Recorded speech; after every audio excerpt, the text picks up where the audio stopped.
बहुत सारे लोग जो है उनका क्वेश्चन ये होता है कि जी एक्सप्रेस एंट्री में क्या करना चाहिए, प्रोफाइल्स एक ही क्रिएट करनी चाहिए या दो प्रोफाइल्स क्रिएट करनी चाहिए। एक बंदा एक प्रोफाइल क्रिएट कर सकता है, लेकिन अगर आप मैरिड हैं तो फिर आपको दो प्रोफाइल्स क्रिएट करनी चाहिए, वन आपकी और दूसरी आपके स्पाउस की।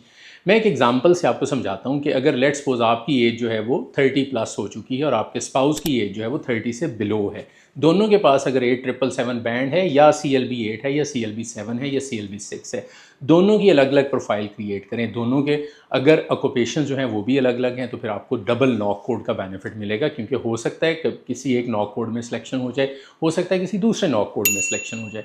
तो दो प्रोफाइल्स क्रिएट करें। अगर आप इसका बहुत बड़ा एज मिलता है आपको, ये जो मैंने अभी आपको बताया है। तो नॉर्मल परसेप्शन ये है कि दो प्रोफाइल्स शायद क्रिएट नहीं कर सकते, दो प्रोफाइल्स बिल्कुल क्रिएट कर सकते हैं।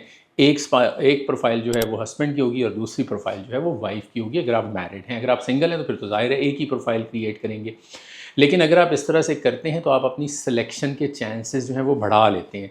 लेट्स सपोज एक हस्बैंड एंड वाइफ में से कोई एक डॉक्टर है और दूसरा इंजीनियर है, लेट्स सपोज।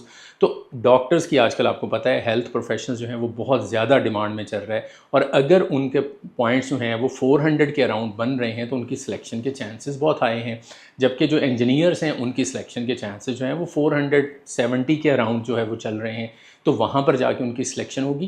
तो ये बड़ा क्रिटिकल है। और कुछ प्रोफाइल्स में देखें, अगर आप ये भी देख सकते हैं कि अच्छा आपका अगर आपके स्पाउस जो हैं वो उनके पास उस तरह क्वालिफिकेशन नहीं है, ये वाइड्स नहीं कर सकते, तो फिर आप सिंगल अप्लाई कर देंगे। मेरे स्पाउस जो हैं वो मेरे साथ ट्रैवल नहीं कर रहे, और जब आपको PR मिल जाए, आप कनाडा चले जाएं, आपको PR कार्ड मिल जाए, तो उसके बाद स्पाउस वीज़ा अप्लाई कर दें।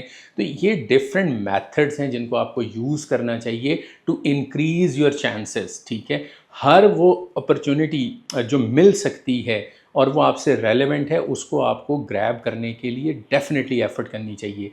सेकेंडली, अगर आपका स्कोर जो है वो आइट्स ही एक ऐसी वेरिएबल है जिसको आप इम्प्रूव कर सकते हैं। PT कोर आप कर सकते हैं।